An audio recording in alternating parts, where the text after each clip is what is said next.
Hello, you're listening to Crossing the Desert. This podcast is a reality series about how I build my small business in the Emirates. You will hear my calls to friends, the sounds of Dubai streets, and most importantly, the stories of entrepreneurs who opened a business and settled here in the Emirates.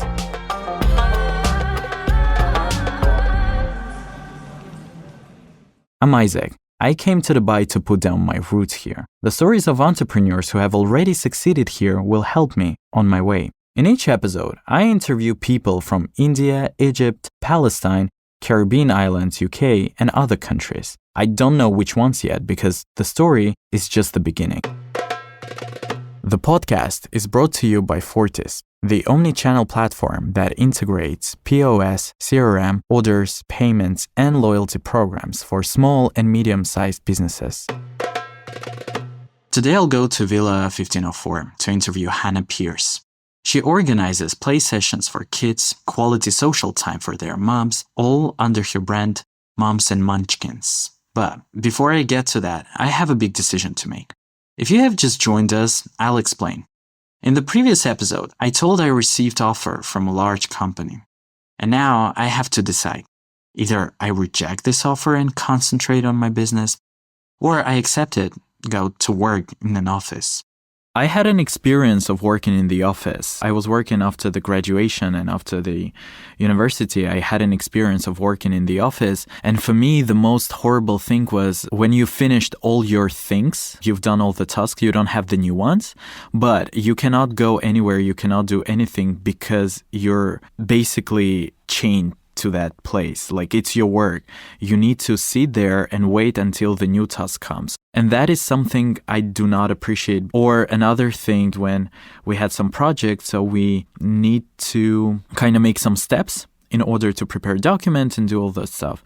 And I had one vision of how to do it, but our boss had another. And just because he or she, that person is a boss and managing you, you have to follow. But maybe you know the better way, the shorter way, but you just need to follow. And these things that I do not like, yeah. It's not what my parents prepared me for. In my childhood, I had other role models. All of my close and distant relatives, they were business people. Everybody had a business of their own. So I already had that kind of mindset that I will make something on my own and I will get there. My dad was an entrepreneur. He was responsible. He had his restaurants throughout the city. And it was a family business. And he always had gut feeling that navigated him through all the things. And I remember always when we were going somewhere or having dinner, having breakfast, anything, his phone was constantly ringing because of many other people were asking him advices. Like, they didn't know what to do in their businesses and they would call him and be like, hey, what should I do? And he would consult people. And I remember that feeling of how I felt proud that people were actually seeking for his advice and for his extra words to get the idea of what to do with their business. And I knew that every time when I had questions, he would help me in terms of navigating that. And that is something that I would really want to do. And I knew that at one point I will get my own thing and get my own business. Maybe I don't quite understand how to build business as serious as my father's. I still chose this path. So I've declined the offer. And with this decision and with a light heart, I go to Hannah. She lives in Villa 1504, 40 minutes from my house. And I decided to go there by bus with my friend. It's more fun together, right? So where is the bus stop? Somewhere here? Oh, there it is, okay. Ah.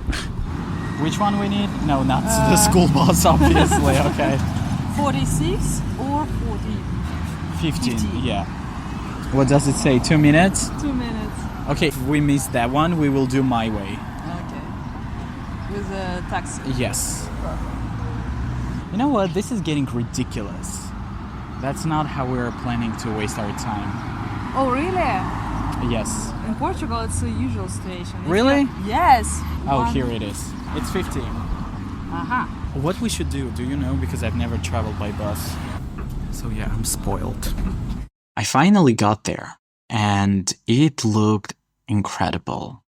The house, it doesn't look very big from the outside, but the minute you park, you feel some home and cozy atmosphere there. Hannah opened the door. We went to the kitchen to talk. It turned out that, like myself, Hannah didn't plan to move to Dubai. As soon as I came to Dubai, when I thought I might stay for a few years, I always thought I would go somewhere else. It's a great place. There's lots of opportunities. But for me, the main factor here, Dubai, is the weather, the sunshine, and also the convenience.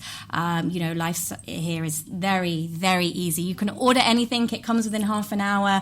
We're so incredibly lucky to have an amazing nanny. We wouldn't be able to, afford that back home. Privileges here, cafu, you can just get petrol whenever you need it. I can be sitting at home having a cup of tea and my car's being filled up. Everywhere's valet parking. So I think we're very spoilt here in Dubai. It's very supportive. I think the government is really getting on board. They have lots of local businesses, small business licenses, which they never had before. Originally, when I started, I think it was like 35,000 for my trade license. Now, if you're a sole trader and within certain limitations, if your business is based in Dubai and you're producing something or the service is in Dubai, you can get an e-trader. I think it's 1,100 dirhams. So that's amazing. Like, to pay 35,000 when you've just got an idea and you've got no idea like how it's going to be is quite a barrier to starting. But it's a leap that I took. But for new people coming in, I think that's happened in the last maybe 3 or 4 years. But Hannah, like all of us here, is not originally from Dubai. She was born in England, live in different regions there, so she can't compare Dubai to it. England obviously is a fantastic place. It's my home, so I'm not going to say anything too negative about it. And we will be back there at some point. But for me, I always loved the sunshine. I know obviously here in the summer you get those 6 months where it's too hot to maybe be outside, but when you compare that to the UK, when I come home at Christmas time, 3 o'clock in the afternoon, it's getting dark. So that's also not appealing. We would be back for a week, and with the kids, we're like, okay, we'll go to the park when it stops raining. And you're saying that all day. It never stops raining. It's very drizzly, especially over the winter. Even my parents now are semi-depressed because they love playing golf, and the golf course has been closed for almost 6 months because of the rain. At some point, Hannah left the UK in search of a sunnier life, but did not immediately go to Dubai, but first lived in South Africa for several years. South Africa is an incredible country. I love the energy. I was living in Cape Town, and it was so beautiful in so many different ways, not just the people, but the culture, the weather. Unfortunately, there's a lot of crime, which is really sad.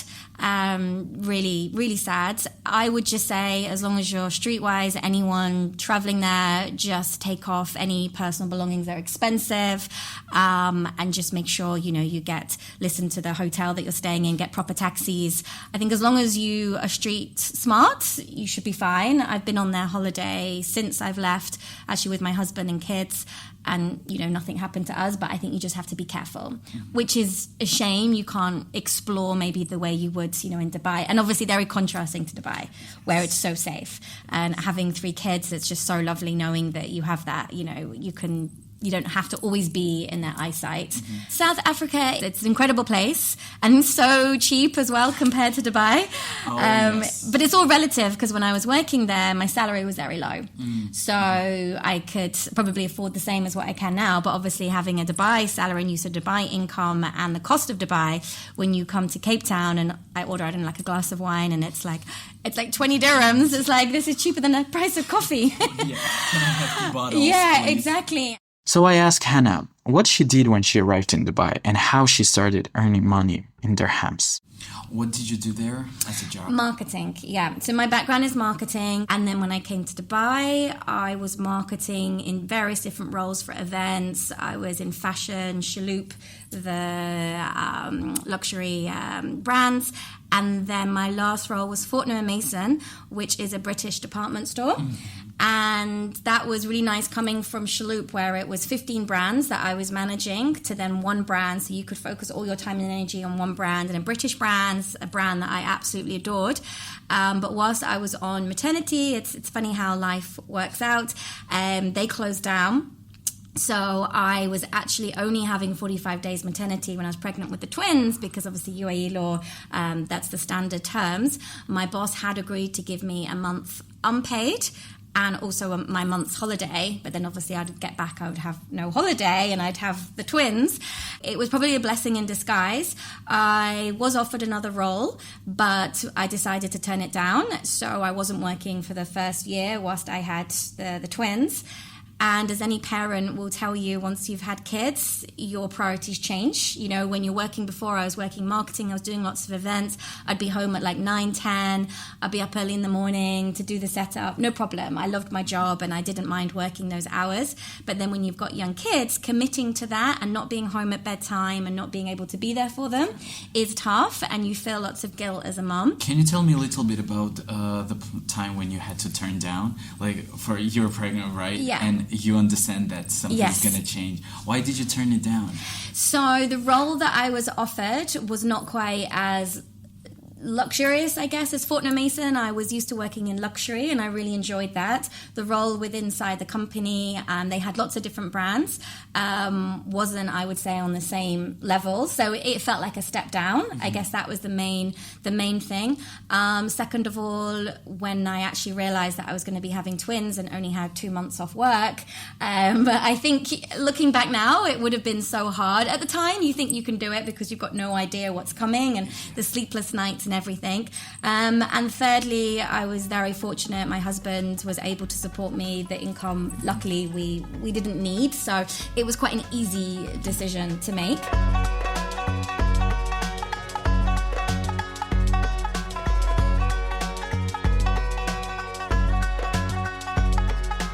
And very soon after the twins were born, I started to get itchy feet. I started thinking, what can I do? And I knew that I didn't want to go back into a corporate role where I was being dictated my hours, my holiday, all of those things. So it was very obvious to me from as soon as the twins came that I wanted to do my own thing. When you're working for someone else and you're being dictated what you do, your creativity is of course stubbed, and it's frustrating because when you're getting up at 5:30 for someone else, it's a bit like, this is annoying. But when you're doing it for yourself, it's a lot more empowering.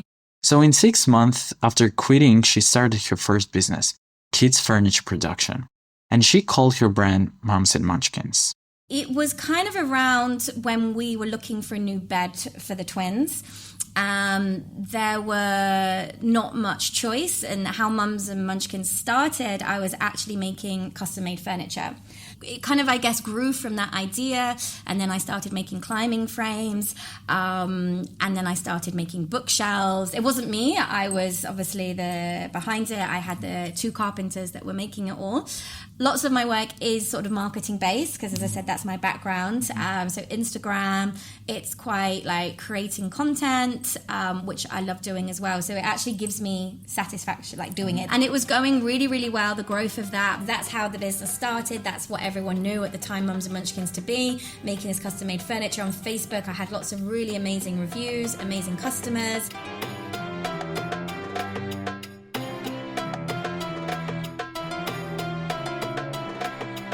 Let's stay in this moment together a little longer. Hannah launched her first business in a completely new area, and she succeeded. I think this is huge. And what can I learn from this story for my own business? I've noticed that every small business owner on this podcast says the same thing. They know their customers by name and are diligent about building relationships with them. Hannah has a degree in marketing and knows exactly how to test different sales channels and count conversations per lead.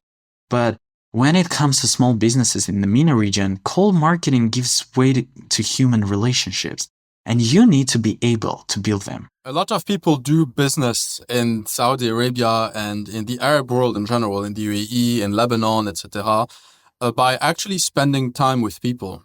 This is JP. You already know him. He's a marketing director with Fortis. Because people like to know who they're doing business with. They want to see if they like you, if they want to work with you. If you are a buyer and you have 2 sellers coming to you, one of them works with a solution that isn't that good, but you like the person, and one of them, you don't like the person, but the solution is much better, you're more likely to go with the person that you like the most, but whose solution is perhaps a bit less performant. And that's because there's a personal relationship aspect that comes into play here. So I used to work in an office, and right under the office, you had 2 coffee shops. Okay. One of them had great coffee, and I kept buying coffee from them every single morning. And, I was quite a loyal customer to the point where they used to look at me and say, "Hi, do you want the usual?" And they would know my order by heart. And yet that coffee shop never gave me any discount or a free coffee just because I was a loyal customer. And one day I even asked them if they had a loyalty program, and they said no. And I jokingly said, "When are you going to give me a free coffee? Because I've been coming here 2 months and you never offered me anything. As a customer, I want to feel rewarded for this loyalty." They ended up never giving me anything for free, and that was a bit of a disappointment. Next to them, you had another coffee shop who had less of a good coffee. So it was just an okay coffee. It wasn't amazing. But they offered 2 things. One, it was the convenience of enabling me to WhatsApp them and tell them, "Hi guys, please, I want a coffee. I live on the 15th floor. Come with the machine. I want to pay on the spot." Because when I'm in between meetings, I don't have time to go down and up. And the elevator would take ages to come. So they would come up with my coffee and then I would pay. And that saved me a lot of time, right? That's the first thing. And the second thing is that they valued my business. They would come and say, "Okay, you know what? You've ordered 10 coffees. That's an extra one on us because you're nice. Or here's an extra croissant for free because you're just nice. And we want to reward you for your loyalty." Guess who I kept doing business with? The second coffee shop.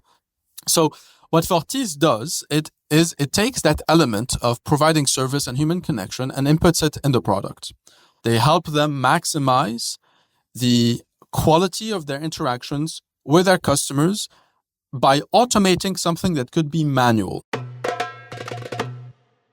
Okay, so even though Hannah has European mentality, she found her approach to client, gather a pool of regular clients, establish relationships with them, and her business slowly grew.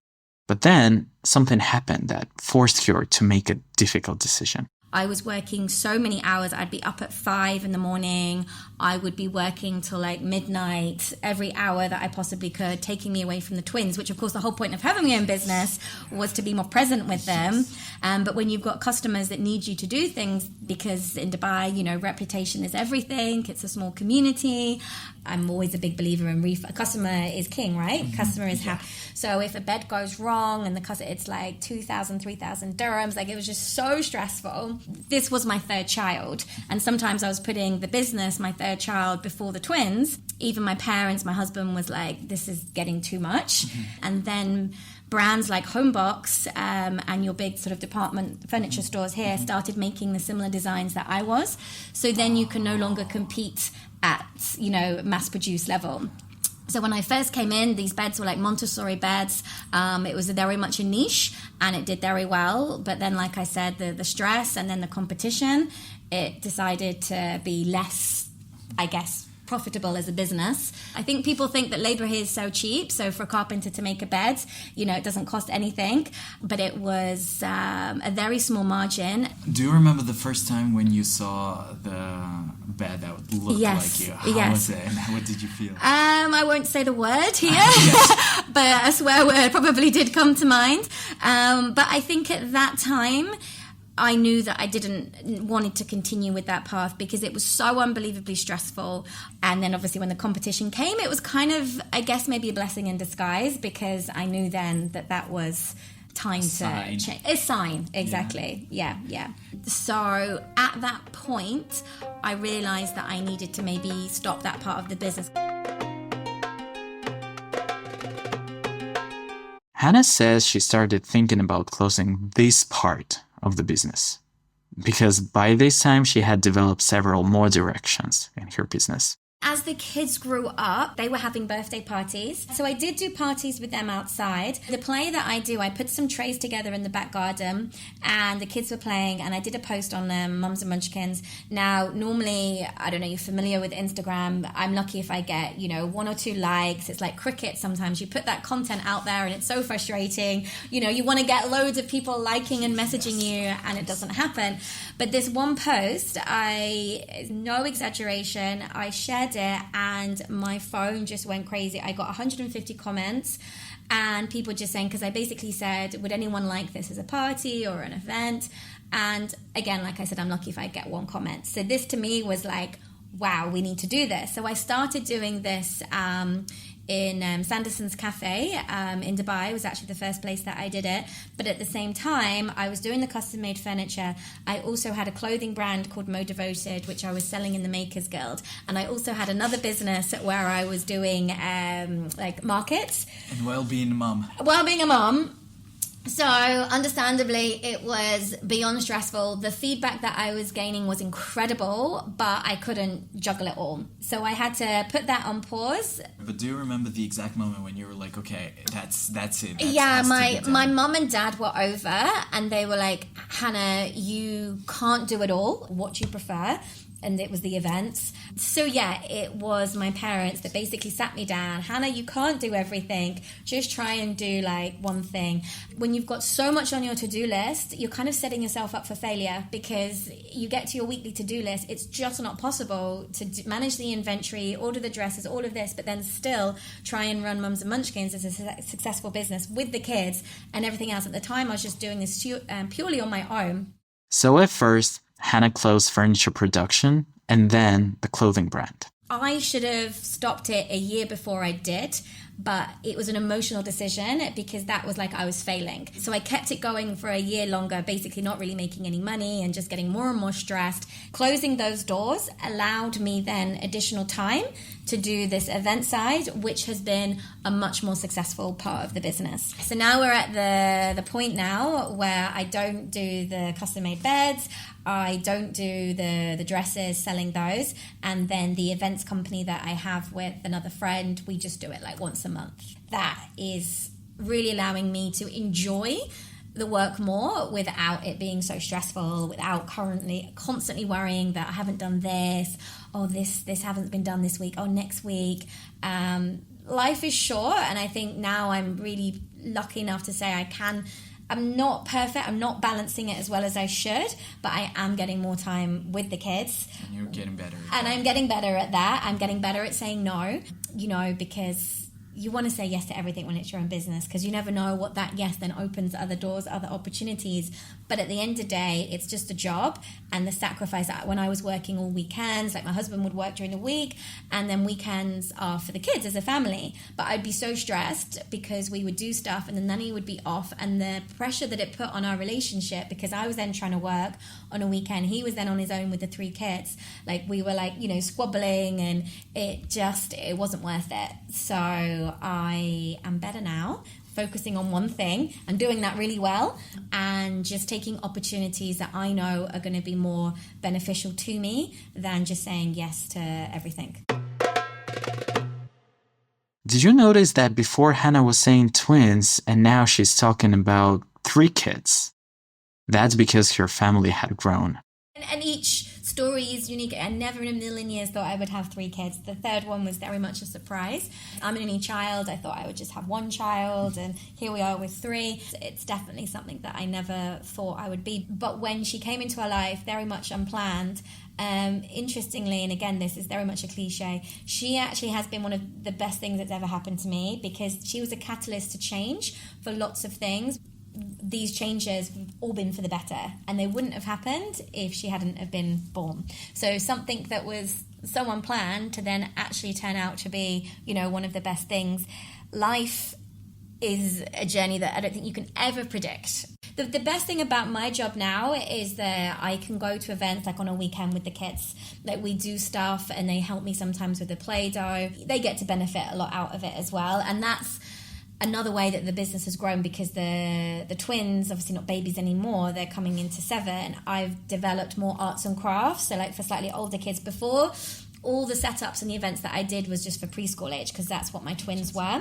But now I've also got the baby, and so I do like special baby. So before it was like preschool age, sort of like 2 to 4 year olds was my only focus. Now, as I've grown and my family's grown, I'm doing more like 7, 8, like you've got older kids, I can do parties for those. But equally, if you've got a baby, I can do parties for them as well. So as my family's kind of changed and the business is growing with it, which is really nice. it's fantastic, and I love it. I love when customers come to one of my play sessions. They're like, thank you so much. I loved the session. And I've actually done birthday parties, and mums met at one of my play sessions, and they were like, honestly, we didn't know anyone. We're new to Dubai, or I just don't have any mum friends. And we met at your play session, and now they're best friends. That just hearing the words from mums, of how much not that I've helped them. I don't want it to sound big-headed at all. But when you hear those words like gratification, it just lights you up inside. Yes, money is also always good to get paid, but having someone tell you, you know what, you're doing such a great job, thank you so much, that gives me so much, joy. And now I've got third parties coming to me, big brands that I never in a million years thought would be reaching out to me. So instead of me reaching out to them, they're coming to me. And again, that is just such... I feel so much achievement in myself for, when I have these messages come into my inbox. And that is, that's important. And like I said, earning money is one thing, but having that, I think, as a business is also.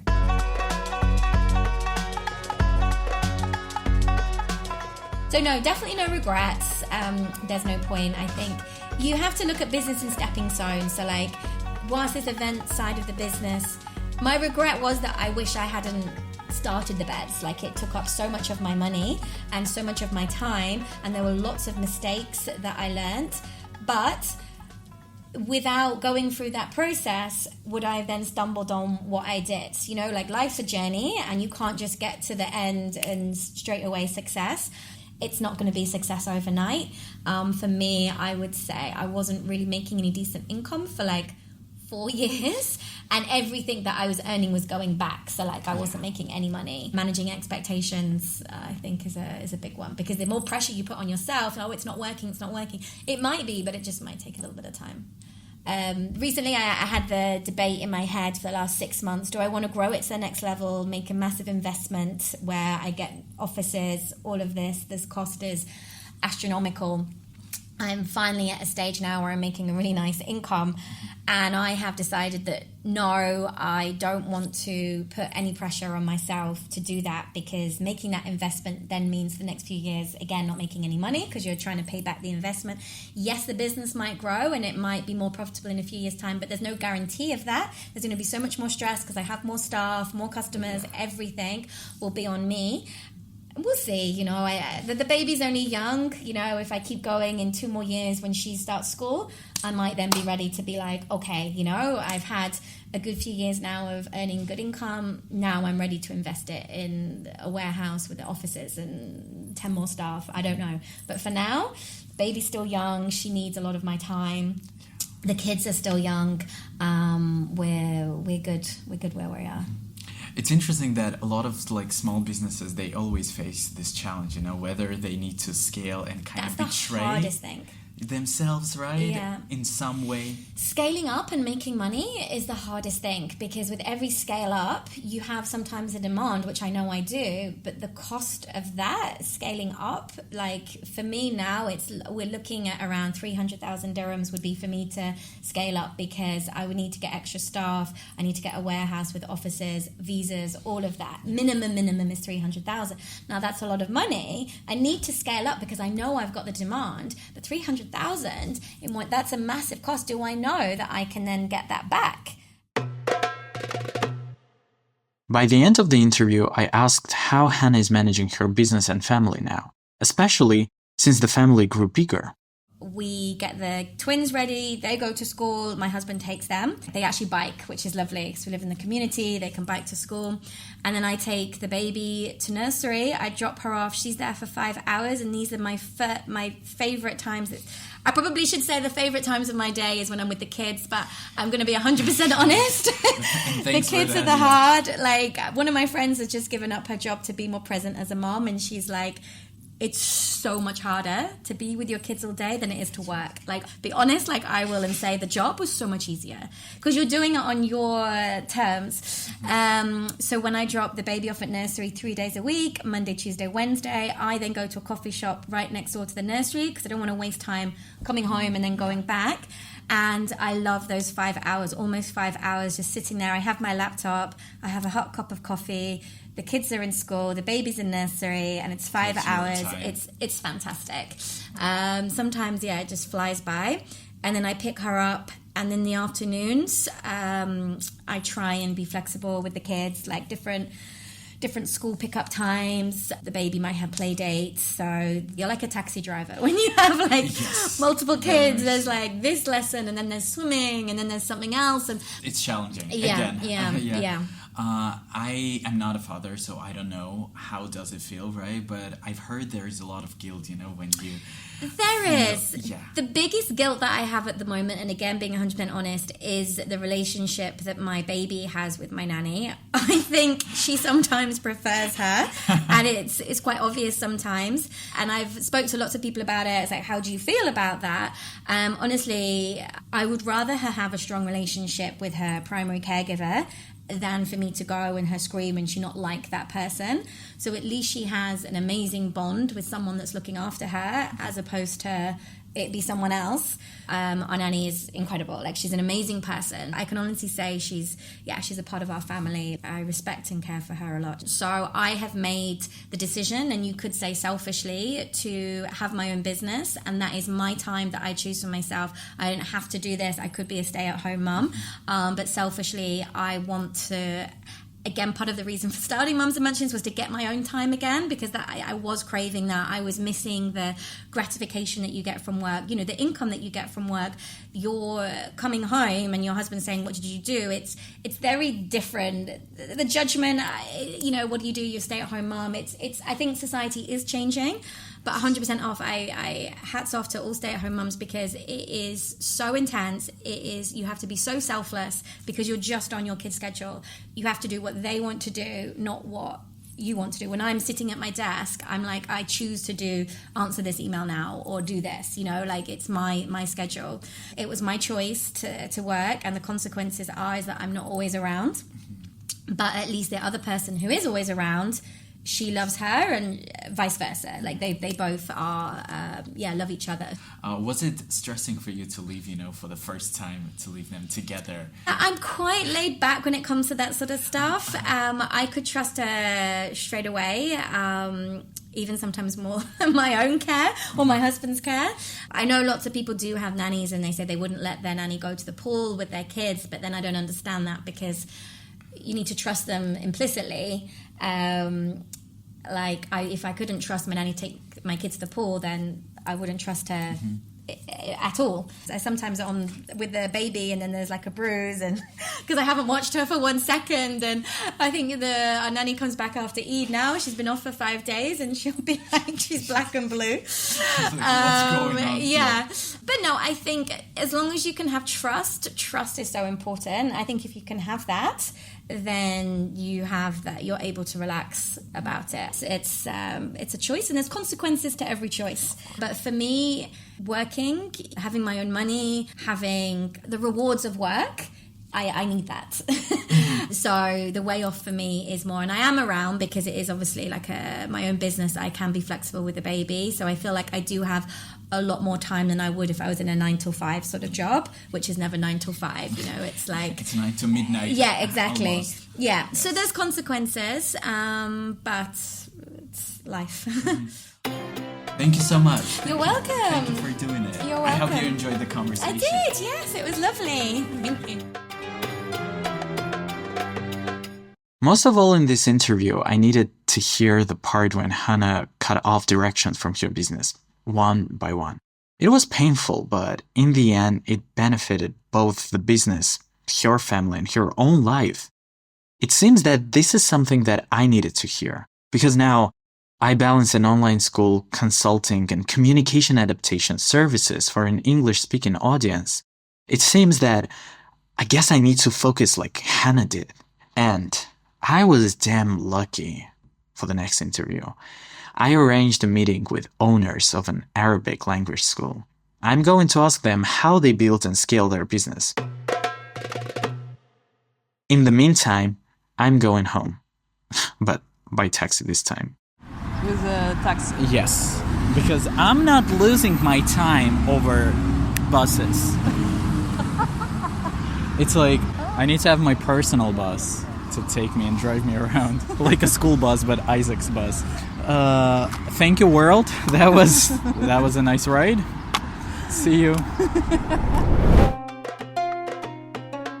You're listening to Crossing the Desert, podcast by Fortis. Fortis helps seamlessly connect businesses and their customers and run the business. It assists in attracting and retaining customers, selling products and services, accepting payments both online and in-store, and managing finances and personnel. Join Fortis social media. Links are in the episode description.